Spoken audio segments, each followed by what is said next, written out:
Ny tenin'Andriamanitra izay voalahatra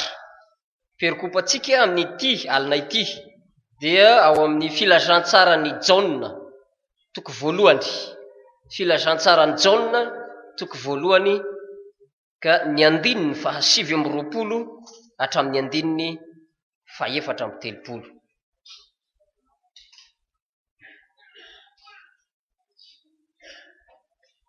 Jaona toko voalohany dia ny andininy fahasivy amby roapolo hatramin'ny andininy fahaefatra amby telopolo. Ovakitsika amin'ny anaran'i Jesosy izany. Noho ny ampitso dia nahitany Jesosy avy manatona azy Jaona ka dia hoy izy: indro ny zanak'ondron'Andriamanitra izay manaisotra ny fahotany izao tontolo izao. Izy ilay nolazaiko hoe misy lehilahy avy ao aoriako izay efa tonga eo alohako satria talohako izy, ary izaho tsy mahalala azy, fa mba haseho amin'ny Israely izy. Izany no ny aviako manao batisa amin'ny rano. Ary Jaona nanambara ka nanao hoe: izaho nahita ny fanahy nidina avy any an-danitra tahaka ny voromailala ka nitoetra teo amboniny, ary izaho tsy mahalala azy, fa izay naniraka ahy nanao batisa amin'ny rano no nilaza tamiko hoe izay ho hitanao idinan'ny fanahy sy hitoerany dia izy no mpanao batisa amin'ny fanahy masina. Ary nahita aho ka dia nanambara fa izy no zanak'ondron'Andriamanitra. Ray masonao manamasinanay amin'ny fahamarinana, ny teninao ny fahamarinana. Amen.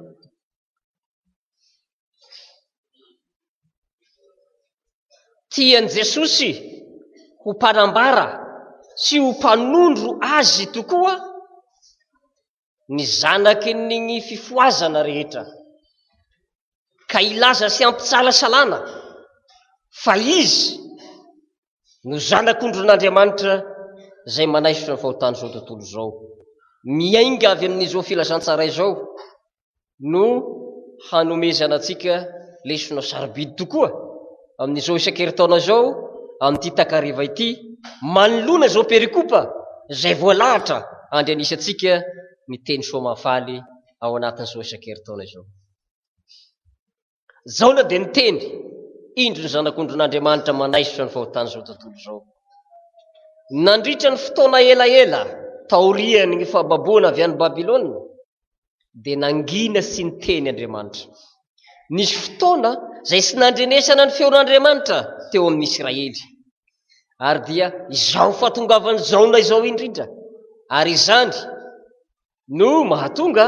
any Jaona ho fampitohizana ny testameta taloha sy ny testameta vaovao izay amin'ny maha-paminany azy, ka hamerenana indray ny tenin'Andriamanitra ho eo amin'ny Israely. Sahirana ihany ny olona ka nanontany hoe: iza moa ianao? Ambarao anay marina fa iza moa ianao? Dia hoy indrindra Jaona namaly azy, raha mamaky ny tapany ambony io tsika amin'izao perikopa izao: izaho dia feony miantso mafy any anefitra. Zay no ataony Jaona milaza azy: feon'Andriamanitra tonga amin'ny olony, ary dia sy ny salasala tamin'izay nambarana izy. Zao no nataony rehefa niteny izy nanondro nanambaran'i Jesosy, zanak'ondron'Andriamanitra izay manaisotra ny fahotany izao tontolo izao. Zao no sikaritra eto: nandre feo izy ary nahita fa Jesosy no nidina ny fanahy masina araky ny feo tonga taminy. Naresy lahatra azy zany rehefa tanteraka tamin'ny fotoan'andro, fa tonga teo tokoa ny fanahy masina rehefa nanao batisan'i Jesosy izy. Tsy misalasala izy fa resy lahatra tanteraka fa ity marina ilay zanak'ondrin'andriamanitra manaisitra fahatany zao tontolo zao. Indro zanak'ondrin'andriamanitra manaisitra fahatany zao tontolo zao mampatsiahy zavatra lehibe sy lalina sarobidy teo amin'ny fiainan'ny Israely zany, ary mahatonga vokatra ho an'izao tontolo zao mihitsy aza.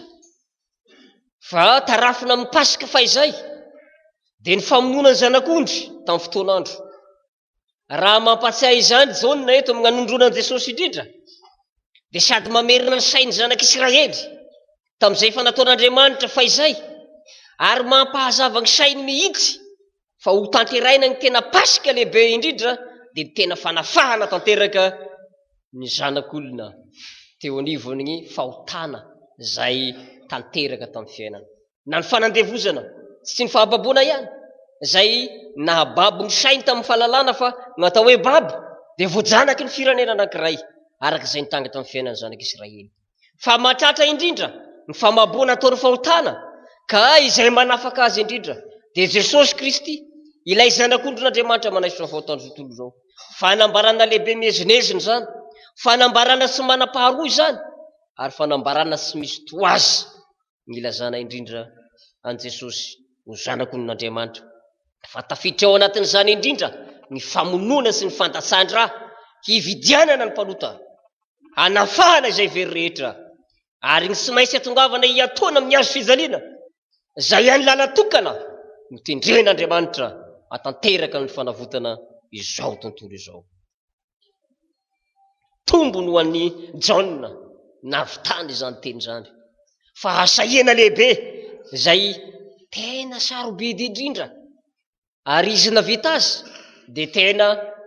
ahitana zavatra lehibe sarobidy teo amin'ny fiainana zany, ary mampiariary izany zavatra sarobidy teo amin'ny fiainana zany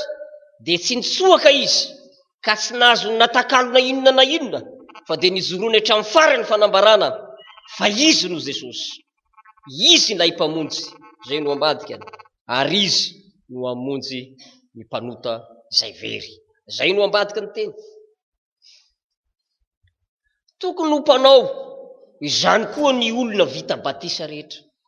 ho mpanambara indrindra an' Jesosy, ho mpilaza tsy ankiafinafina fa ho anana fahasahiana sy fiareriana tanteraka, ka ilaza fa Jesosy no zanak'ondrin'Andriamanitra manaisitra ny fahotany zao tontolo zao. Zany hoe tokony ho sapany vita batisa rehetra ny fiaonany tamin'i Jesosy, ary zany indrindra tena hevitry ny batisa fa ny olona tsy mahasapa izany dia hanadino ny nanaovana batisa azy izy. Paoly tamin'ny fotoan'andro rehefa nanenjika ny kristiana izy dia resy lahatra noho ny fanena tamin'i Jesosy, ary nanjary ho mpitory sy mpanambara fa tsy misy takalony izay azo nolazaina rehetra afa-tsy ny azo fijalian'i Jesosy, io no ambony indrindra, ary io tsy nitsoahany mandra-pahafatiny ny fanambarana izany, fa antokana amonjena ny olona dia amonjena ny mpanota indrindra izany. Izay nahita an' Jesosy dia say mijoro sy manambara azy tokoa, ary zany no nampasahivana izay tantara momba ny Jaona teo, fa nandrefeo izy ary dia tena nahita izy ka dia say nilaza mihitsy fa Jesosy no mpamonjy izao tontolo izao. Paoly apôstôly araka mivolaza ihany koa dia natanteraka izany ka tsy nitsoaka ampara-pikipony masony ahatonga azy ho faty mihitsy. Nampandroso an'i Jesosy tao an-trano ny Zakaiosy, vokany nibebaka izy, ary fizoroana vavolombelona fagnambarana indrindra an' Jesosy ho zanak'ondrin'Andriamanitra manaisitra ny fahotany zao tontolo zao amin'ny fomba hafa ihany io, mba ho hitan'ny olona koa, satria izay nandray ny famonjena dia mizara an'izany amin'ny hafa. Ka nibebaka Zakaiosy, endriky ny fibebahana izay ampifandraisina indrindra ny batisa ny olazaina no ampasevana indrindra ny Zakaiosy tao anatin'ny fibebahana izay resahana eo. Zany fibebahana izany no midika hoe indro ny zanak'ondrin'Andriamanitra manaisitra ny fahotany zao tontolo zao. Ampianarina sy resena lahatra isika dia ny maro zany eo amin'ny fanaovana batisa, resena lahatra mba hasapasara ny sarobidiny ny idirany amin'izany batisa izany, fa hanao fanekena indrindra izy eo anatrehan'Andriamanitra sy ny fiangonana. Amin'izay fotoana izay dia ilaza miariary ka hiteny manao hoe hifady ny devoly sy ny asany rehetra ary ho fombany rehetra. Izany no heviny anankiray amin'ny teny manao hoe indro ny zanakon'Andriamanitra manaisitra fahotana izao tontolo izao. Ny olona mifady ny devoly sy ny asany rehetra ary ny fombany rehetra mitovy dika amin'ny teny manao hoe indro ny zanakon'Andriamanitra manaisitra fahotana izao tontolo izao. Mba ilazana miariary zany fa sy mamendrika izay natao batisa no soa isany ho mpanambara tahaka nataony Jaona. Asa tsy fantatra ny ilazantsika azy na 3 taona latsaka na 2 taona mahery lasa zay no nilazany Jaona nyity zavatra ity. Teny mahafinaritra mbola vakitsika mandrakandroany, lesona vakina amintsika ka hanovozatsika zao zavatra zao mba hampahasaivana indrindra fa sy Jaona solo no miteny, satria mbola misy gn'andro ny tany ka manangana atsika zanany teo amin'ny batisa Andriamanitra, ary isika zay vita batisa indrindra zay nanao fanekena masina teo anatrehan'Andriamanitra no mitondra ny filazana indray. Ka tsy misy hafamaina ilaza ho tsy afaka ho mpanambara fa nidiky ny fisiantsika mihitsy. Raha misy aho, raha misy ianao izay vita batisa rehetra midika ny tsotra, indro ny zanakon'Andriamanitra manaisitra ny fahotana zao tontolo zao. Tena mpanambaran' Jesosy ve nefa isika? Tena hita ny fisiantsika ve zany fanambarana Jesosy zany? Zavatra misy eo amin'ny fiainantsika mifangaro ao anatiny ao ihany ny avonavona. Avitanao magnambara an Jesosy izay zanakon'Andriamanitra manaisitra ny fahotana zao tontolo zao ve ny avonavona, ny fitiavatena, ny fireharehana, ny fizahozahoana ka ny fiheveran-tena, anaovana tsinotsinona ny hafa. Fa ny tena izy ny vita batisa rehetra manambara an Jesosy zanakon'Andriamanitra manaisitra ny fahotana zao tontolo zao. Raha takonako Jesosy sy hitan'ny olona intsony izy. Raha takonanao Jesosy izy indray no ahita azy. Raha takona ny vita batisa rehetra amin'ny alalan'izany toetra samihafa zany sy ny fifampiandaniana samihafa ka mahatonga zavatra samihafa sy fikorotanana ambony ambany. Eny toetra samihafa tahaka izany izay mety mahatratra ny vita batisa rehetra dia ambara mazava fa tena fanakonana ilay zanakon'Andriamanitra manaisitra ny fahotana zao tontolo zao. Fotoana anankiray rehefa dia hamonjy pasaka zahay faneneny an-dalana eny dia mifampiresaka amin'ireo kristianina. Inona moa androany? Androany tokoa ny pasaka. Fa inona zany andro pasaka zany? Nisanganan' Jesosy tamin'ny maty hono avy aiza? Lazain'ny Baiboly. Lazain'ny Baiboly, tena lazain'ny Baiboly, fa saingy raha lazaina amin'ny ilazan'ny Baiboly azy fotsiny fa tena ny fisiako sy ny fisianao magnambara hoe nisangana tamin'ny maty Jesosy. Fa raha tsy hita amin'ny fisiantsika zany, literatura fotsiny no hamakitsika azy ao amin'ny Baiboly. Toy ny zavatra mahazatra ihany no miheny hoe tonga ny pasika, velona Jesosy, dia miredona ny maro milaza an'izany teny zany. Mandre ny tenin'Andriamanitra ao anatin'ny fiangonana, to tahaka ny mahazatra ihany no mandre hoe velona Jesosy, zany fahaveloman Jesosy zany. Zany koa mihevitry ny teny hoe zanakon'Andriamanitra manaisitra ny fahotana zao tontolo zao. Ka hitataratra ny fiainan'ny zanak'Andriamanitra teo amin'ny batisa zany, dia izay nasangany ho zanany andova fiainana mandrakizay. Mampieritreritra atsika ny teny, fa teny izay tena te hananganan Jesosy atsika ho mpanambara azy mihitsy fa izy ny zanakon'Andriamanitra manaisitra ny fahotana zao tontolo zao. Koa tsarovy indrindra zany. Eo anatrehan'ity fanambaranan'i Jesosy ity tsy azo ofenina fa tiako ampahasivina ihany fa ny fahafiaran-tantaran'ny Jaona dia niafara tamin'ny famonoana azy izy. Na dia tsy voavaky anatin'ny perikopa aza fa ilazana zavatra amintsika eo anatrehany nananganana antsika ho mpanambara izany asa masina izany. Dia zao niafara ny famonoana Jaona, tapahitenda izy. Malala ny tantara isika na dia tsy averiko eto azy zany. Paoly apôstôly, vao tamin'ny maraina isika nianatra ny lesona ary vokatry izay nanjo azy mihitsy ny lesona sarobidy nananganana zao faneva ianarantsika eto zao, ka atsangatsika ho fanevan'ny mino rehetra tonga eto Karmalaza. Eny, ny zanaky ny fifoazana rehetra, ny zanaky ny Karmalaza rehetra mitoby rehetra izay manangana an'io faneva dia nalaina indrindra amin'ny tantaran'ny Paoly apôstôly izay nampijaliana mafy indrindra noho ny fitoriana sy ny fanambarana izany zanakon'Andriamanitra manaisitra ny fahotana zao tontolo zao izany. Ilazana izany fa raha mijoro isika anambaran' Jesosy azadiny fa misy fanenjenao, azadiny fa io indrindra ny maizy azy azy na dia so zato isan-jato izany avokoa aza izy rehetra, fa rehefa tonga izany dia azagaga fa natratra ny talohanao koa izany, na ireo mpaminany talohanao na ireo apôstôly fa izay eny misy mandrakandroany hiarany zavatra tahaka an'izany, indrindra rehefa mahazo zavatra mafimafy sy sarotra ao anatin'ny tokantrano ao, sy ivelany aloha fanombohany fa matratra ny tegna mihitsy, ny tena fahavalony fizoroana hanambara fa zanako n'Andriamanitra Jesosy manaitra ny fataon'izao tontolo izao dia ny tegnako ny voalohany indrindra, tengasika sy rairay avy ny voalohany indrindra, io ny tena manakana indrindra, ary io ny tena magnenjika indrindra, ary io ny tena magnano mihitsy ataoko maty arao raha mbola izoro eo anatrehany atao hoe mila magnambara an' Jesosy zanako n'Andriamanitra manaisitra ny fahotan'izao tontolo izao ny zanaky ny fifoazana, ka raha asa isika mihitsy manotra ny tegnasika dia tsy ho resy io, ary io dia mihitatra eo amin'ny ankonana ka ao dia ahitana zavatra samihafa koa toy ny tahakan'izay ataon'ny zanaka nateraka ao, indraindray misy zavatra mafy sy sarotra ao eo anatrehany ny fizoroanao manambara fa zanako n'Andriamanitra manaisitra ny fahotan'izao tontolo izao Jesosy, matetika moa eo dia mampahatsiaro izao zavatra izao, ny teny manao hoe ambarany asan'ny apôstôly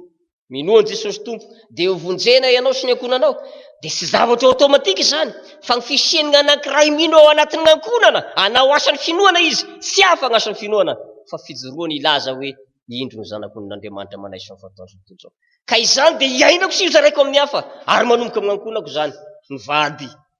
izay tena manenjika, misy mizaly eto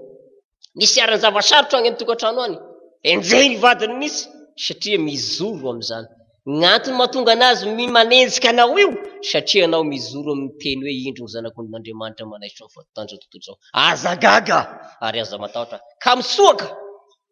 fa mizoroa indro zanako, izay ny nananganana anao amin'izao takariva izao mba hiainy tenin'Andriamanitra ka dia tadidio amin'ny fiainanao zany, izaho dia mpanambara fa Jesosy zanako n'Andriamanitra manaisitra ny fahotan'izao tontolo izao, fiarahamonina manodidina misy raha sarotra eo anivon'izany nananganana asika hitoetra eo anefa satria Jesosy tsy maika ampiala antsika eo fa ampitoetra antsika sy hiaro antsika amin'ny loza sy ny rasy rehetra, ka dia manangana antsika ho mpanambara izany hatrany izy na dia sakana manodidina azy, tsy mora zany fa resaina eto am-pitenenana fa aza matahotra eo anatrehan'izany fa na dia miditra hatramin'ny fahafatesana aza efa nanjohony talohanao zany, engane sy azo antsika zany satria tsy zakatsika zany raha tena izay mitranga, kanefa raha izay ny lalana hitondran'Andriamanitra atsika ny zava-dehibe ambara aminao amin'ity takariva ity, asangana anao ho mpanambara fa indro ny zanako n'Andriamanitra manaisitra ny fahotan'izao tontolo, aza mitsoaka amin'izany, ny olona mitsoaka amin'izany voa mafy fa tany mafy zany eo amin'ny fiangonana, samy fiangonana raika zao avao dia tena mifampitady agnatiny ao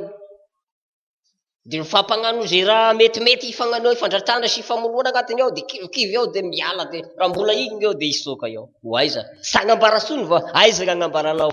amin'io no agnambaranao azy, ny fagnambarana an'ity hoe Jesosy zanako n'Andriamanitra manaisitra ny fahotan'izao tontolo izao ity sy mba adina akany fa fiainana zany amafiainana anazy sy ho tafasaraka amin'izany ianao, tapeny mangorona anao, tapeny ny vavanao, tapeny rivotra iainanao zany, mahay miaina avy ianao raha tampoka zany, sy mahay sy maneho ny fisiany hoe indro ny zanako n'Andriamanitra manaisitra ny fahotan'izao tontolo izao ny zanaky ny fifoazana, raha tena izay no izy fa sarisaribakolo ny sy fantatro fa betsaka ny saribakolo namboamboarina, saribakolo ny Belizaboba namboamboarina fotsiny, ka amin'ity takariva ty dia mbola mamin' Jesosy misy ny teny zao ny fanontaniana tonga tao anatin'ny saiko mitaha amin'ny faneva ity faneva ty dia le avy aoriako no agnazavana azy fa izao no andrasako ampitahaiko amin'ity teny ity mitaha amin'izao teny masina ho antsika amin'ity takariva ty zao hoe zao manko ny faneva, mangataka aminareo aho mba handeha mendriky ny fiantsoana dia amitratsika fanontaniana io amin'ny fomba ahoana ny atao mba handeha ho mendrika ny fiantsoana, zao ny valiny mila magnambara an' Jesosy ho zanako n'Andriamanitra manaisitra ny fahotan'izao tontolo izao izaho sy ianao mitaha amin'ity perikopa izay omena antsika amin'izao takariva izao, aza atao anganongano zany fa io moa mety manomboka zatra teny ihany sika satria sy vaovao nadokoavatsika neto ary io ny tena fakahitansika am' Jesosy io teny zay omenasika firifiry ny tonga eto Akarmalaza zany da sy tahody koa ka anino eto saky mandeha naody la nahazo ary zay gnafatra ho anao am'ty anay ty hagnambara ianao fa indro ny zanakon'Andriamanitra manaisitra ny fotoany zao tontolo zao ho an'Andriamanitra rery ihany any nidera sy laza ary mivinaitra zay fa azy hatramin'ny taloha indrindra ka ho azy mandrakizay amen vavaka isika saotranao tokoa zahay Jesosy Tompo Andriamanitra ay mbola andrenesanay teny fiainana avy aminao zay ampiararianao eto anatrehanay tokoa ny fagnitsiana zay mety ho sakana tsy afanay mijoro magnambara indrindra fa tsy misy Andriamanitra afa-tsy anao ary tahaka ny nataony Jaona fa izay zay tena sy natahotra sy ny salasala ka nangananao anay koa ho mpagnambara fa indro ny zanakon'Andriamanitra manaisitra ny fotoany zao tontolo zao manaiky zahay Jesosy mba ho fitaovana mahomby agnatanteraka izany ka agnitsianao ny toetra avinavina sy ny firereana rehetra eny ny fanaovana tsinotsinona gnafa zay hitsaranana ihany zany raha mpitso ary mety tenenana rasy mihitsy amin'ny farany aza hoe mpanompo tsy mahatoky fa aoka izahay ho tonga mpilaza marina sy madio ary sy matahotra fa mijoro sara fa ianao ny zanakon'Andriamanitra manaisitra ny fahotany zao tontolo zao anaranao Jesosy Kristy manankely efa Nazareta kanaovana zany vavaka izany amen.